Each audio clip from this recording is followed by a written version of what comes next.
Welcome you to BeMoreNews.com, the news before the news, where we uncover the truth.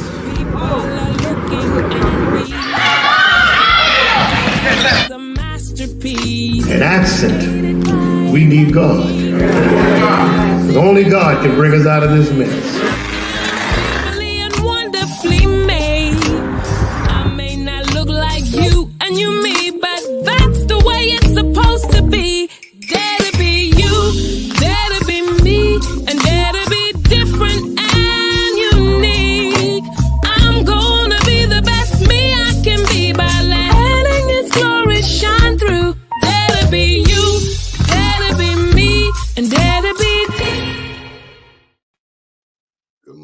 It's a beautiful day in the neighborhood. First name's Doni, last name's Glover. In it to win it for the long haul, baby. I want to thank you all for the birthday love. So much love. Spent much of the day yesterday in Towson. Han Solo is a Monday. Wasn't nobody trying to hang out, so I hung out by myself. You ever hung out by yourself? Of course, some public transportation in the process too. Went to Morgan State, trying to get that grad thing all straightened out. Looks like it's going to be the spring of next year, but we'll get to that another time. Today, we are going to talk about education, but not on the college level. We're going to talk about it on the Baltimore City level. And by the way, as you can see, right there, right there. Got a new website, DonnieGlover.com. So we have a couple of guests coming in today, and we're going to be talking about the Baltimore City public school system. And we have two candidates who are running for the school board. It's my understanding, I'm sure they can explain it better than I, that there are two positions that we're voting. Well, actually, what? 2 now and 4 later. They'll have to clarify that for me. Good morning, Robert. 2. Let's just get to the gusto. How's it work, Kevin? You got 2 candidates that we're voting for now and 4 later, or is it 4 now and 2 later? How's that work? Okay. Good morning, everyone, and thank you, Donnie Glover, for having me on this platform. I really appreciate the opportunity. Damn, man, you got so many letters after that. They gonna call you Kevin Alphabet. But thank you, young brother. It's my understanding that, and it's interesting because the rules of the game have changed tremendously, the same way that the election dates have moved a couple times. It's my understanding that out of the pool of candidates who are running, 4 will advance to November. The top 4 vote getters will advance, but there are only 2 seats that are readily available to serve. So I'm not understanding why they're doing it that way. What's the logic? I have no idea as to their rationale and or their reasoning around this. That information was shared to me, and I tell you, again, things are changing as we're progressing and as we're moving forward. I don't know what their root cause thinking was for that. I don't know if it makes sense or it doesn't make sense. Okay, so Michael, I'm trying to understand. Good morning, Michael Johnson. Good morning, Kevin. Good morning, Donnie. Thanks again for allowing me this opportunity. Okay, can you explain? We're voting for 4, 2, 2, 4. How's that work? Well, the way it's going to be is you'll vote for 2, but it'll be the top 4 that will advance till November. Which is, it's one of the messiest things I've ever seen. And I'm sure Kevin can agree with me that here it is, you vote for 2, but 4 of you advance till November the 8th. And that's how it is. And so we're asking everyone. Why? What's the logic? There was actually, when I spoke to the director of the Board of Elections in Baltimore City, there was really no explanation. The other explanation. How do we do stupid stuff in 2022? I can get it, before the internet, before this, before that. This is 2022, kind of like abortion. Are we making any progress in this country? You know what, Donnie, I want to say this as I kind of do a deep thinking analysis around this perplexed process. And of course, Mike, good morning again. I'm just glad to be on this platform with you, brother. I think what happened, and Mike knows exactly what I'm talking about. In the event, it's like it's being at the casino where you hedge your bets. In the event that the two candidates that certain political entities are pushing are not there, in the event, I think there may be a rationale around we're going to give them a second bite of the apple. I don't know. I could be wrong. And I'm just trying to, wrap my head around the rationale around why they're doing this. Who made the rule? The board of the Baltimore City Board of Elections. Those members of that board. Sir, no. The board makes the decision. Armstead Jones is the administrator. There's a state board. Who? Oh, you talking about the local, but there's a local board too, Kevin, as we know. Right. The local board made the decision. I agree with Kevin. The state board probably handed down the decision. The local board just made it happen. Because I don't understand, out of all of the history of politics in Baltimore City that I know about, read about, been about, I've never seen something like this. Now, I get it about the nonpartisan. I get that part. Because that part was only because there's never a Democratic or Republican when it comes to the school board races throughout the state. It's always nonpartisan. But there's never a primary that moves that needle. And this needle, I agree with Kevin. And there are people who are in this race who haven't been in the city of Baltimore for 3 years, and yet they're not racking up endorsements because, you can invent any organization to endorse you. But they are getting certain endorsements that sometimes perplex Kevin and myself. Like what? Well, like the Baltimore Teachers Union. Here, Kevin and I have been part of the Baltimore Teachers Union. I know me for 16 years. And just the mere activity that we've done within our communities and in schools. Not been a special ed teacher for a year and a half, or not because I married in Arizona and moved here, and then suddenly I decide to run. These are the people who are being endorsed. I would assure you that Kevin Parson, myself, and even C.D. Witherspoon have sat at the union meeting and did what we would normally do. We are been union guys. We've been union guys all of our lives, and yet you don't even get that second conversation. And I wasn't interviewed at the Baltimore City Public School Teachers. I don't know if Kevin was, but I wasn't interviewed. We were sent a questionnaire, but I never got interviewed or did what they call was walk with a teacher through a school building. I didn't have any of that. Is it true that City Hall is pushing a Latino and an Indian candidate, Indian as in India? I'll say this. I know that that one of the two people that you mentioned was going to apply for the application to be a school board member, and they were told, that's okay, just run, we'll back you. Okay, the reason I ask, and this is no slight to any other race, but this is a majority Black city. Now, I get it. There's a burgeoning Latino population here in Baltimore City. But Black children make up what percentage of Baltimore City public schools? Yeah, I think, Johnny, I want to go a little deeper in my analysis on this issue. And it goes back to something that Mike said. We're not carpetbaggers, right? And okay, people can come from other places and run. They have a right to participate in the process. But I know if City Hall are backing these cute candidates, I'm very leery about it from the simple fact that I am a seasoned educator in this town, in other places as well. Mike has been a seasoned educator in this town. So our record of service in this town, I mean, it has been beyond 2 and 3 years. You look at a person's body of work. You look at whether or not they're highly qualified to serve. I think those are some critical criteria that one must look at in order to make an informed decision about who can do what's in the best interest of children. Here we have, for example, on the website, just last week, they posted 40% of our kids are reading at or above grade level, which means that 60% are not.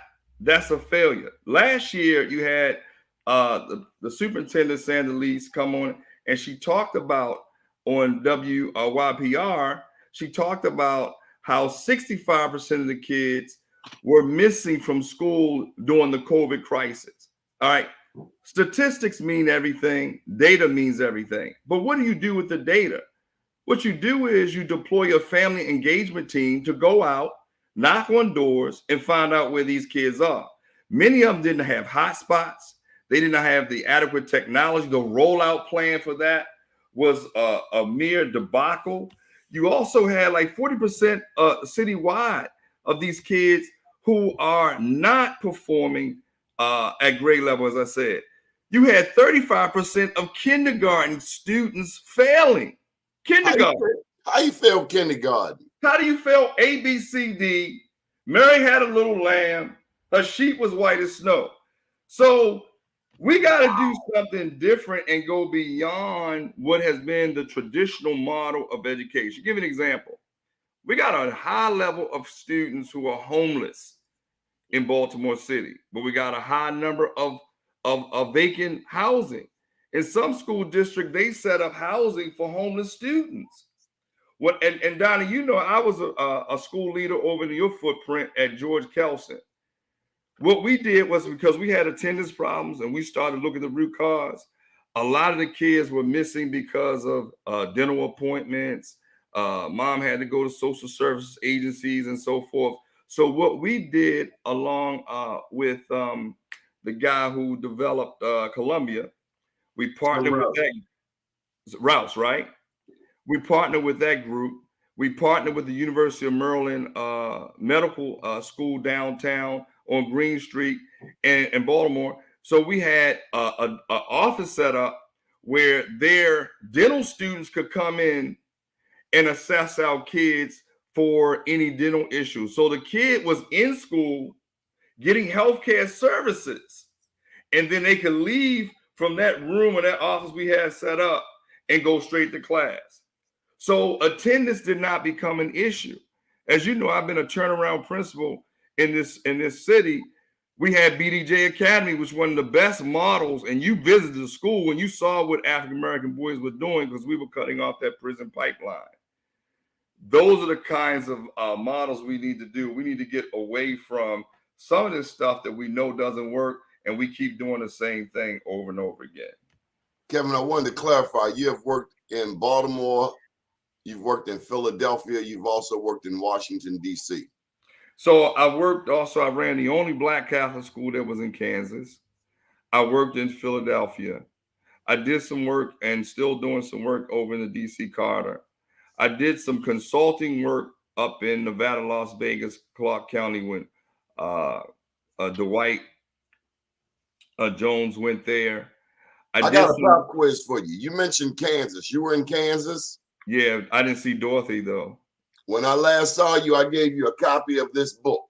Yes, I'm reading, and I just started reading yesterday, and Billy Murphy did the wonderful introduction, and I started to read the first 3 pages. Every time I'm on a train now, I'm reading it, and just to know that Native Americans also had that territory first. I'm learning also, which I kind of knew they're Native Americans, hence indigenous people. Your book is well written, is well documented. And you know, I was an English chair, so I love the way that your phraseology all in the book. So look, in Kansas, there was a white hero. They call Kansas, the basketball team, they call them the Jayhawkers. Yes, yes. That's because of Captain John Brown. Captain John Brown was busting caps and slavers out there. That's right. And it made Kansas very popular for blacks fleeing the Deep South. So, Michael Johnson, take me back to this racial demographics. Am I wrong to be concerned that in a majority Black school system, City Hall is pushing 2 non-Black candidates? Should I be concerned? I think we should be just as concerned about the mere fact that over 72% of the instructors in the city of Baltimore public school system are white women. I think that's what we should be concerned about. That the lack of Black men that are instructing our children, that what our children are seeing, that when you come into the classes, you don't see a green, black, and red flag or a flag of even of veterans. You see a flag from the LGBTQ community in many of our classes. Are you serious? Oh yeah, absolutely. I mean,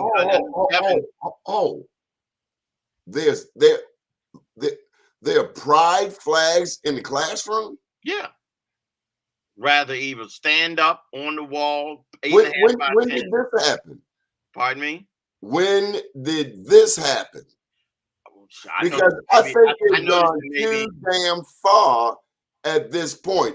Are you talking about elementary school? There is even a proposal on the state level. I had a long conversation with Bob Wallace yesterday, who's also everybody on the higher education, said to me that there is a proposal to start to teach identity, sexual identity, beginning in the kindergarten within our public schools. Whose sick ass idea is this? People who we're not paying attention to. And people who don't have children. Well, with people we don't pay People attention don't to. have children. But the people that have children that sending it and have the means of sending their children to private schools. I mean, you can look at your superintendent that's sending their children to private schools.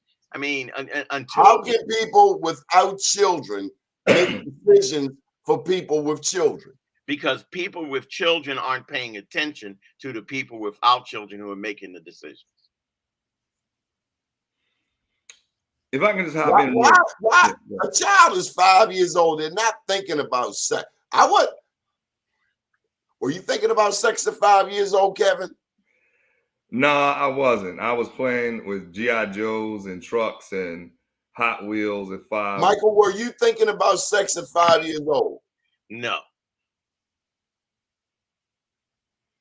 This is unacceptable. But I think that what we're looking for on a larger level is here we have a school system. Look, if you don't love our children, you need to get out the way. And here you Say it have, again, Mike. Say it again. You know, you have a school system that don't love our children.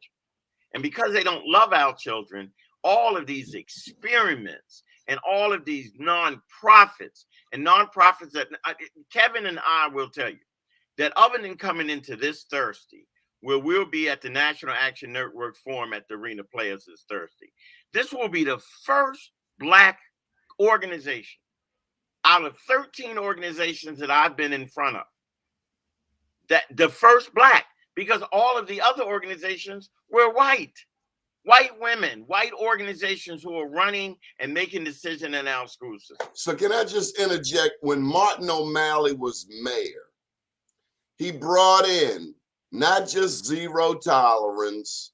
He wasn't just locking up Black people for sitting on their steps.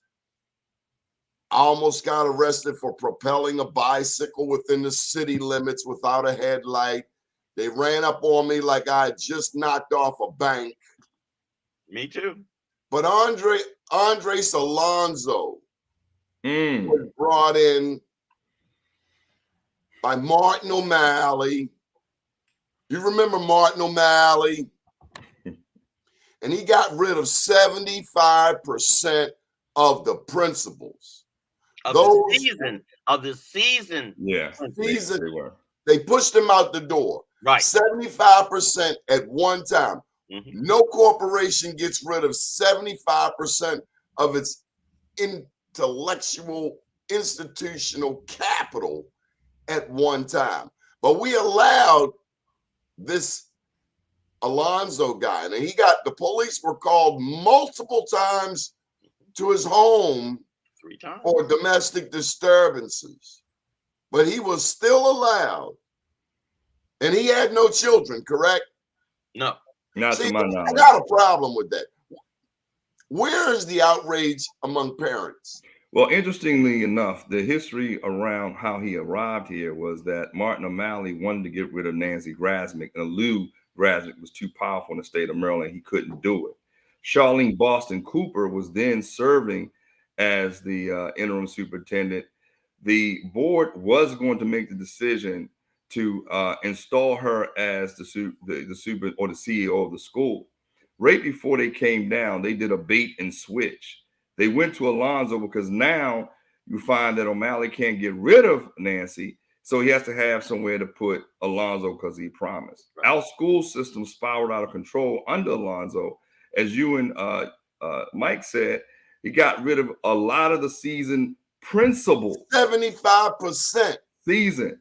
Brought in young principals with this program that they got in bed with, New Schools, New Leaders program, many of whom have never worked in education, many of whom didn't work in urban education. What's the first thing a white woman does with a hyper black boy? I can give you an example. Yeah, go ahead, Mike. I'm sorry.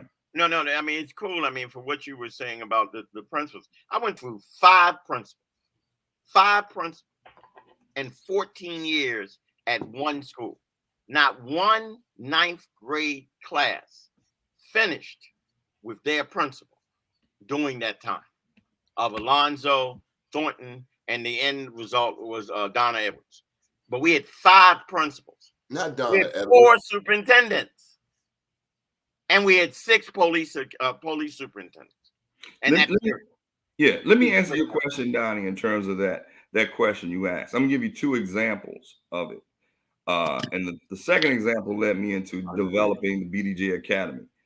One is when I was working in Baltimore County, in Essex, Middle River, and I was representing as a part of the special ed team.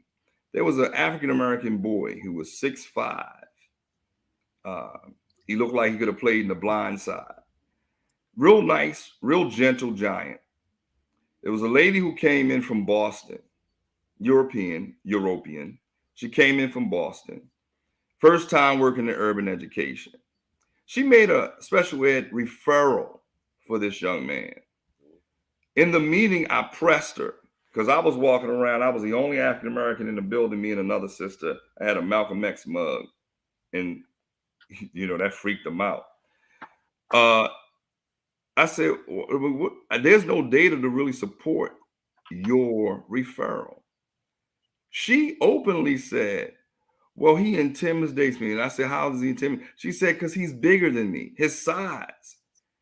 It almost sounded like I was at a slavery auction, like the bigger they are, So what she wanted to do, to get to the point of the matter, was she wanted to get rid of him in the class because she felt his size was intimidating to her. That's no reason. Her ass should have been locked up.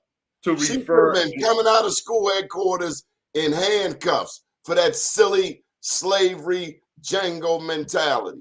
Exactly. What are we going to do to get parents involved? We've got to be creative in our approach. We first got to be able to educate. I got it. Have a happy hour. All white party. But all white PTA meeting. I know Kevin can all white party has used this experience before. One thing that we did do at Northwestern was one PTA meeting. I went and got all of the food in the world. Why? Because I knew some parents were coming home and they would have probably went home to cook to take care of their other children. Not only that, we also had raffles for big screen TVs when they were just coming out. You couldn't get in my building that day. But the reason most of the parents told me that they were there was because they had just came off of work. They didn't have to go home. They knew it was going to be something to eat. We have to be able to understand, too, that, a hungry child at home is a hungry child in the building. And even a parent wants to be able to contribute to their child. No parent wants their child to fail. Michael, Mr. Johnson, I have to tell you that I'm feeling very intimidated by this bullying by non-Black people. I'm feeling, I mean, it's like when I pull up at North Avenue in Mount Royal and a homeless guy comes up to the car and he doesn't match the majority demographic of Baltimore City, and he comes towards my car, I immediately lock the door because I don't know what this guy wants to do. I'm feeling. So I'm are you saying our corners are intimidated in my own- gentrified now? I can't drive down the street. There's a bus lane. Then you got people wanting to put my children on Ritalin But because they're afraid. I think it goes back to your question. What do we do to get the parents in the building? Two things we have to do. One, we got to let the parents know that they own the building, that the building doesn't belong to the Block the parking lot. Block all of their cars in the parking lot. Well, you know, I've always right there at the parking lot. I always joke with the teacher friends I know, some educators I know, when they always talk about teachers don't make no money. I always say drive past the parking lot if you think teachers don't make any money. And you'll see somebody at Baltimore Public School headquarters is making a lot of money. Well, 22% of the budget that is put out of the Baltimore Public School goes to what do we need North Avenue for? Because I'm not seeing what they do. But again, that goes back to what we're saying. If we allow the parents to recognize the fact that they own the building and the community also owns the building, you can almost systematically make community schools based on the community. And don't put in schools that the community can't go to, but put in the community schools so that they can come right out their door. I was fortunate going to elementary school. I walked across the street. I didn't have no elementary school friends of mine catching buses. I didn't have any, even junior high school, we walked to Pimlico Junior High, even if it was a mile or two, because we were just built that way in them days. But what we have done is we've now decided that our education system is to be an average education system. 32 years ago, Baltimore City Public Schools was ranked in the top 10 in the United States of America. Today, we're the bottom. What year was this? This was probably right around 82, 83. You would hear and look at the reports that would say that Baltimore City Public Schools, and especially let's talk about the history for real. If you look at Dunbar and Douglas High School, people used to come from all over the country to come to Dunbar and Douglas High School. Why? Because they were educating children. See, there's a lot of teaching going on, but there's not a lot of learning going on. So once we can allow the parents to recognize that these are their buildings and what kind of education are we asking them to get for their children, then they'll be able to do it. The PTA. So I got to push back on you. Parents don't give a damn about public education. Yes, parents do. If parents no, they don't. We've already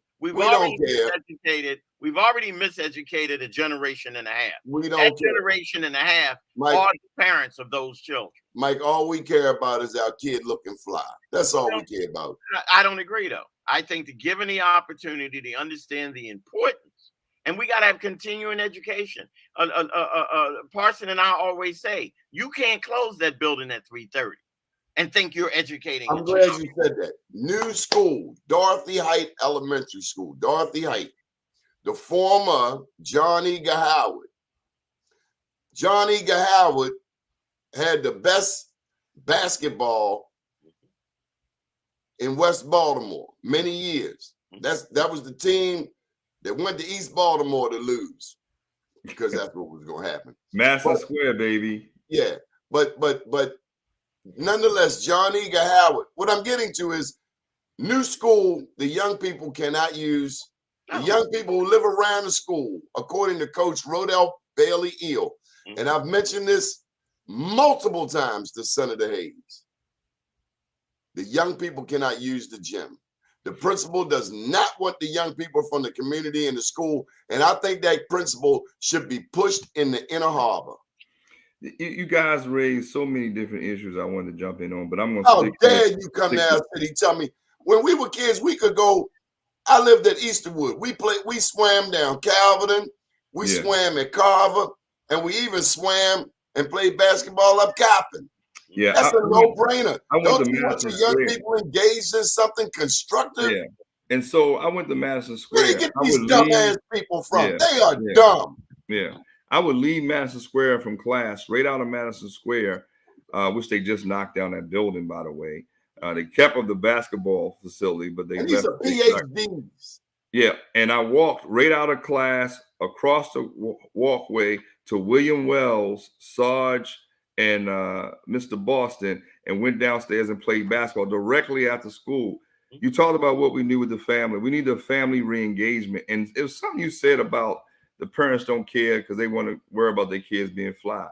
We really have to have parent institutes and universities at the school level with our parents, because we have to change their mindset too and re-engage them around the importance of what it means to educate their child. It has to be a true partnership. You're telling me in 2022, after all our ancestors went through, even in the city of Baltimore, Little Willie, Tom Smith, Frederick Douglass, Harriet Tubman, all of these, Reginald F. Lewis, all of the greatness that we have accomplished out of Baltimore, we have been reduced to have to beg a parent to come and check on their kid in school. There's also been a what subtle brand conspiracy. of stupidity is this? Where do they sell it?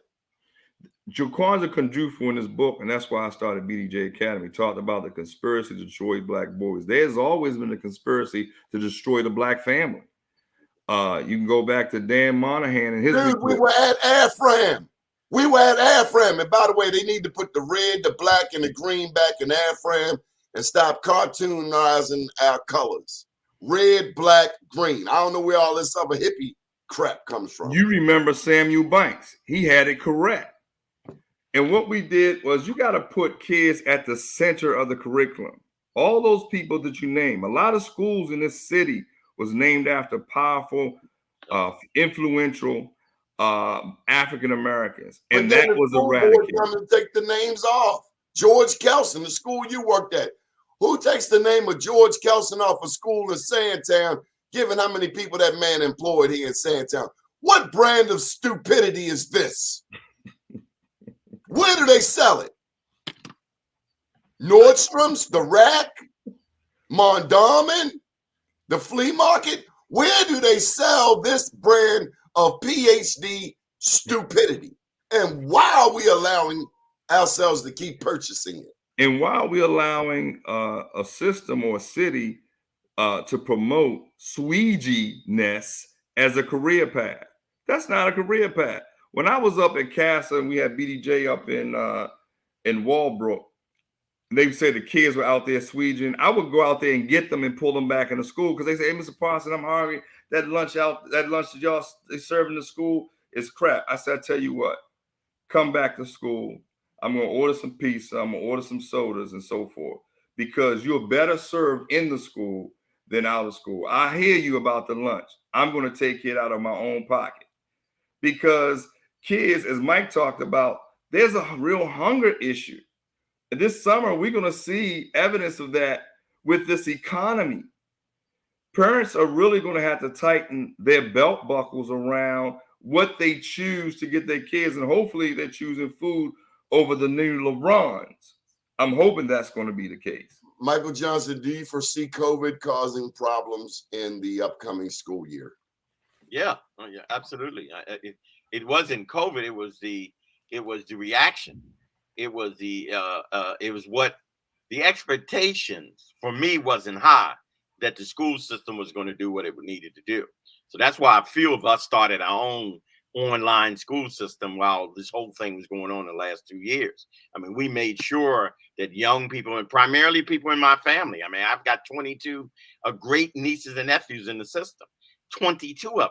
But we made sure that we, as a family, pulled around and got other people, even out the neighborhood, to participate in what we call the importance of reading, because reading is the most important thing out of all of this stuff. You can't read, you can't do jack. So yes, I feel that the reaction that the school system did with the pandemic was incredibly incompetent. I love the way that Howard County did it. Howard County opened up every rec center, every community center, every hall, so that it could be smaller populations at that time that you could put in these buildings, but you could still learn.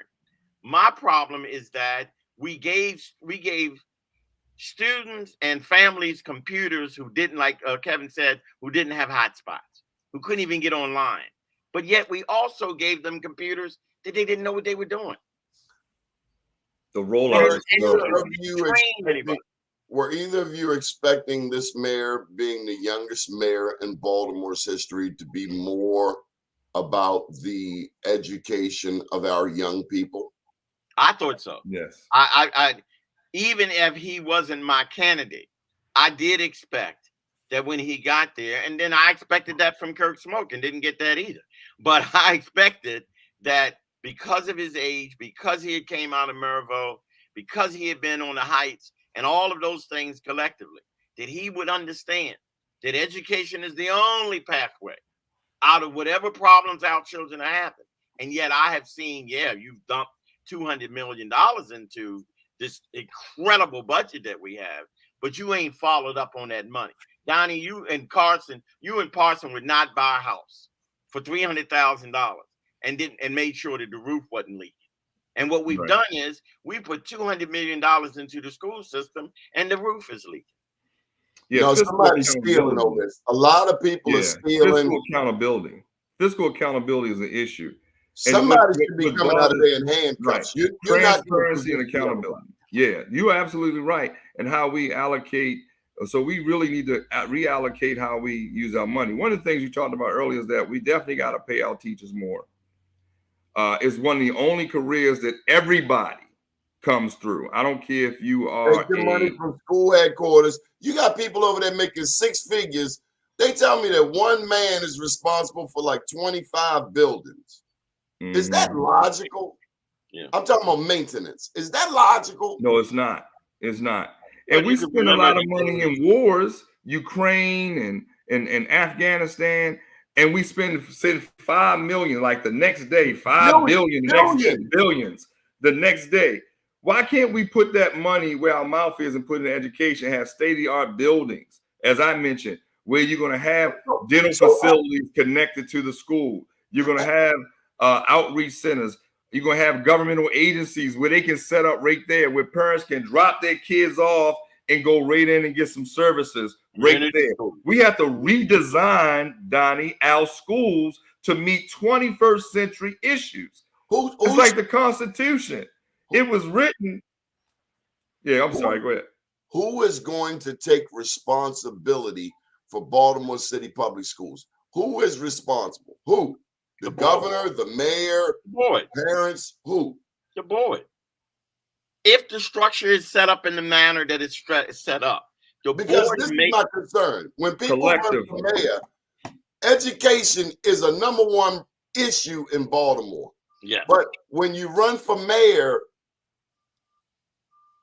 people talk around it knowing that at the end of the day, the mayor can say, it's the state's problem. We don't have enough money. But see, we can't keep saying that when we have a lot of money. And right now, we are bulging. We are bulging. If you follow the budget, the $1 billion budget, more than $2 billion budget, which is bigger than 25 countries in the world. We have a budget for 78,000 young people, not the 86,000 when you were in school, not the 105,000 when I was in school. So we have a lot of money, but it's what Kevin said that made so clearly. If we don't follow the money, you will find out that we're miseducating our children based on economic reasoning. I just want to bring us that we don't have money. We've got to quit saying that. There is a lot of money in our schools. I just want to bring us up to speed that Baltimore County, and we're talking about Baltimore City, but Baltimore County has similar challenges. It's a city with a different zip code. There are some outgoing board members. Now, I understand that the Baltimore County public school system is 60% minority. But the school board is not racially representative of the 60% minority school system. So consequently, you have non-blacks making decisions. Like they're blaming what's his name, Darrell Williams, Yeah, the the Baltimore superintendent. County School Superintendent, for the transportation scenario, which is the national crisis. But they've had 4 black school superintendents, and I know this is a separate topic, but it seems like they lean on every black superintendent they get, even Joe Hairston. Well, they did Dallas Dance a dirty deal, right? Because what Dallas was doing was nothing that any other superintendent had been They doing. sent them to prison. They sent the Sues to the prison for his taxes. Yep. And normally the IRS make a payment plan with you. That was personal. That was political. Why ain't Trump locked up? Why is Donald Trump not under a damn jail? Because different strokes for different folks. Why isn't he in jail for treason? Because the people who would be responsible for putting them in jail don't care about anything like that. And what about this abortion thing? How in the hell do we reverse a 50-year decision? What is that really about? And you know what's so interesting about that in terms of the rationale the Republicans are using to reverse that decision under Mitch McConnell? He wants to pitch us Plessy versus Ferguson as an example of how we moved from Plessy, which was a legal. How did they get these people in charge? Brown versus the Board of Education to say, well, we can change precedent. Let's look at Plessy to Brown. It's amazing how they think, the thinking, and the people who follow these clowns. They need, when they walk in over there at the Rayburn building and into the halls of legislation, they need to play Send in the Clowns when they come down to Carter, because they are some clowns, man. And the same thing applies to what's going on in our school systems here locally. Isn't the truth of the matter is we are self-destructing to the benefit of the KKK. They don't have to kill us. They don't have to undereducate us. All they have to do is leave us to our own devices, and we're busy riding around 50 years old on 3-wheelers playing rap music in the middle of the day. You have to look at, and thank you, Kevin, for allowing me to go ahead. I'm sorry. You have to look at, though, all the time is how do we get here? How did we get here in our school system? What changed to make this happen? The crap epidemic caught children at a vulnerable time in our school system, and it caught their parents as equally vulnerable. Then when we moved from the crack cocaine epidemic, now we have the pills and the alcohol. My daughter, who's a principal, used to always say that she could identify the difference between a crack child and an alcohol child. A crack child was real fast running through the hall. An alcohol child was usually slow. And so she would go and do all that she could do to find out what was about the parents and the households. We can't keep saying what the parents ain't doing. We can't keep saying what the structures are not doing. We've got to start pointing the finger at ourselves and saying what we're not doing. And if we're not doing things to improve our school system, or over the years that Kevin and I have been working in the school system, having sometimes felt alone. I mean alone when you come into a meeting and there's nobody in the meeting that has that type of attitude that we have. But we also got to look at, let me finish this point. We also got to look at Coppin University and Morgan University, my alma mater. And have we asked them what are doing with these male teachers who are I just want to give Morgan, first of all, their school of transportation to come in and fix these damn bike lanes. You got all the but that goes what I'm saying. We don't ask. One of the things that Kevin and I, and they don't ask either. Morgan could easily say, Dr. Wilson could call school board headquarters. Hey, I get that. But if Dr. Wilson and the new doctor at Coppin aren't calling, then we should call. We can't wait for others. I want to see somebody call these 9 black college presidents that all live between Baltimore and DC together. Yeah. And you heard me that summit going to happen? And here's my question for you. Okay. Billions of dollars come through Baltimore in the form of nonprofits. All of these nonprofits are doing wonderful things. They're doing really progressive things. They're making life better. They're helping empower poor, socioeconomically challenged communities. Where the damn money at? And what they doing with it? We got nonprofits, more nonprofits than you can shake it.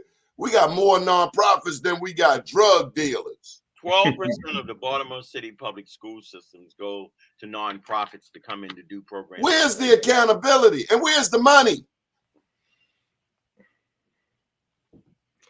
Yeah, and how is it being assessed in terms you of wearing all them nice jackets. Do you got the money?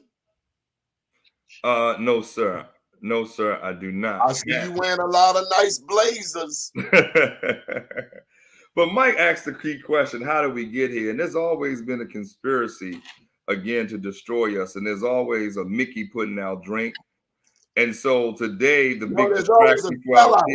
There's a sellout. Just like Margaret Sanger, the lady that founded Planned Parenthood, said that black people are like weeds that need to be exterminated.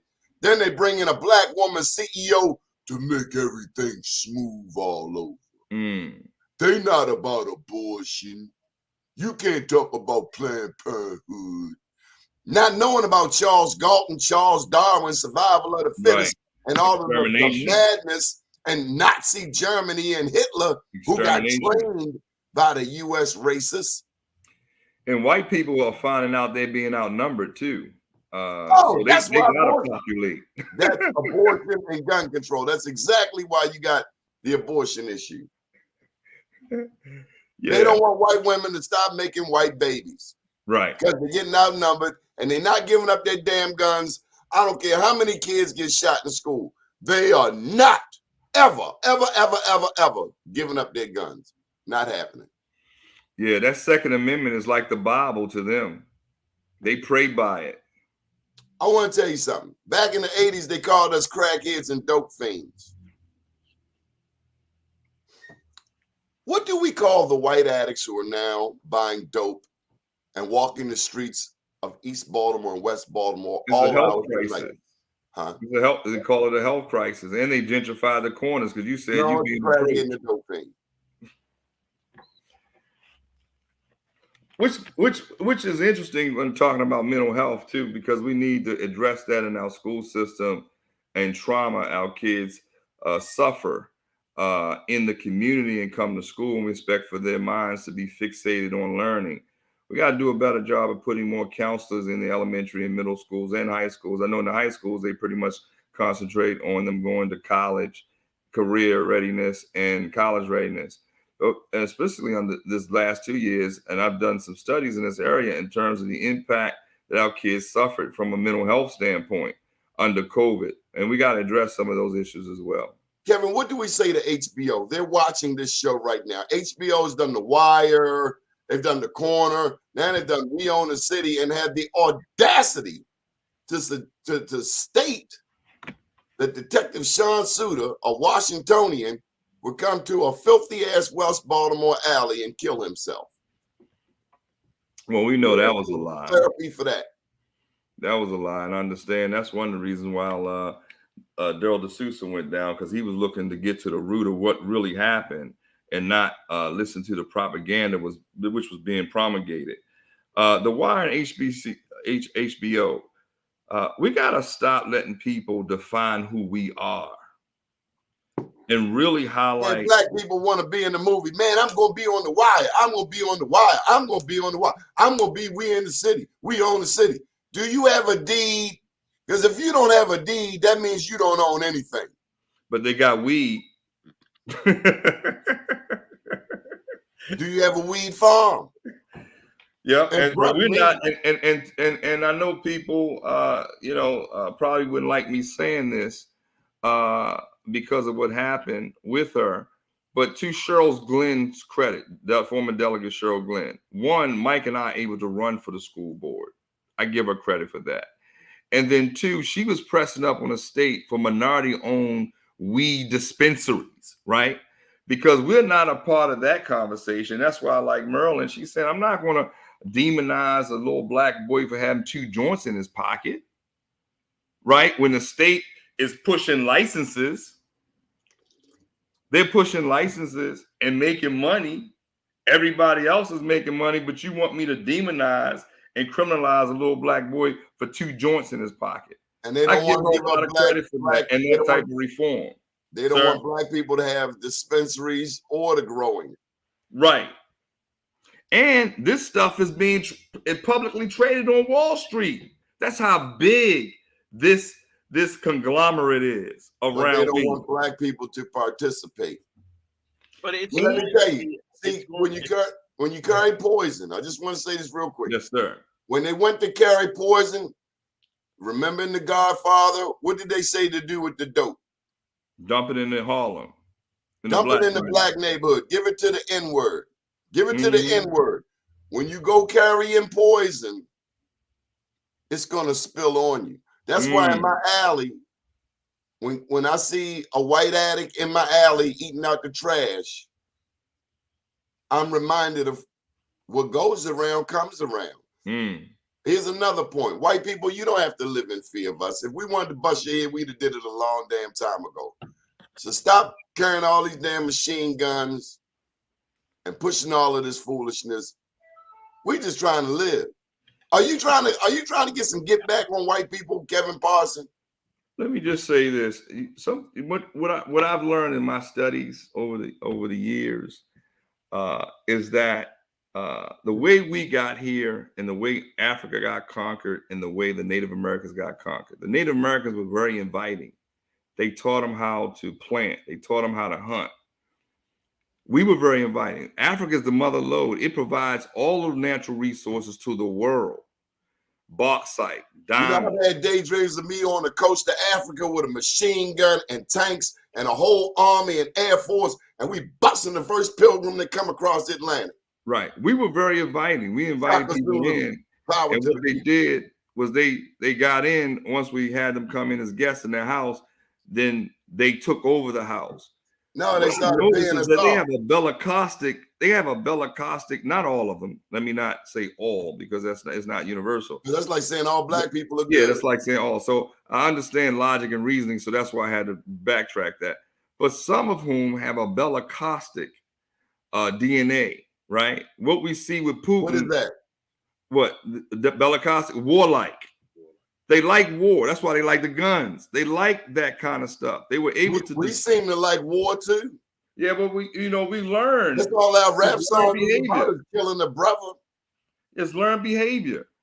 It's learned behavior, and we have to love one another. This is, and we've heard this very fluffy language before. It's only one race. It's a human race. We're living here suffering the same problems and some of the same issues. Many of us.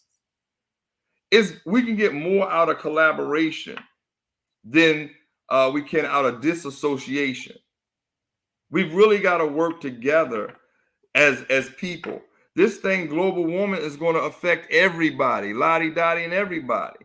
This is another big issue because there's going to be food deserts, not only in the city, but there are going to be food deserts in rural America, in other places, because the climate is killing the crops. I want to hear a rapper make a song. We just took over 2,500 acres of farmland, and I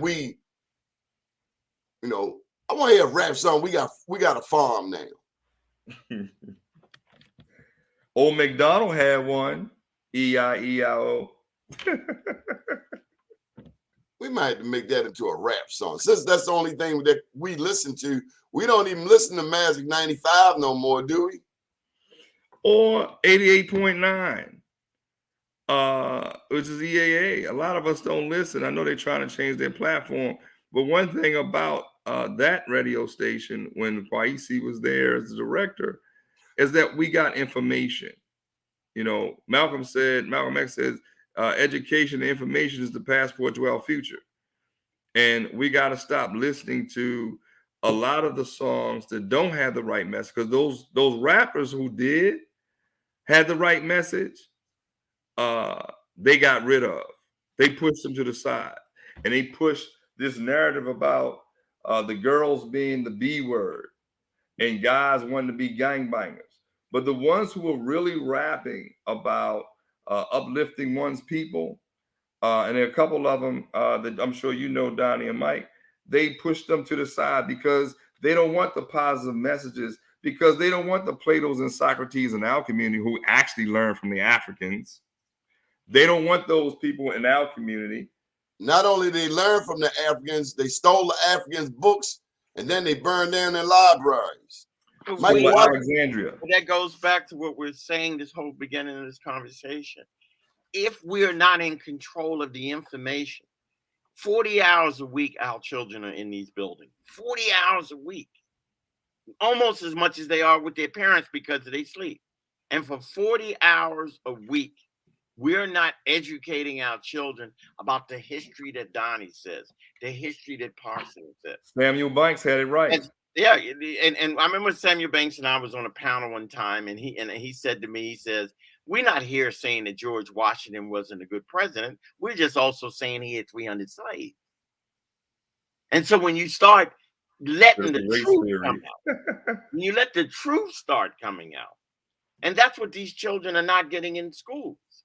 They're not getting in schools what made America, who made America, why we're in the conditions we're in today. We have a curriculum that's damn near the same curriculum from the 1950s. I made this point when Parson and I was at somewhere else. I made this point that Mervo High School gets $17 million a year. $17 million. And they're working with combustible car engines. When if you go to Bethesda, they got a Tesla class out there.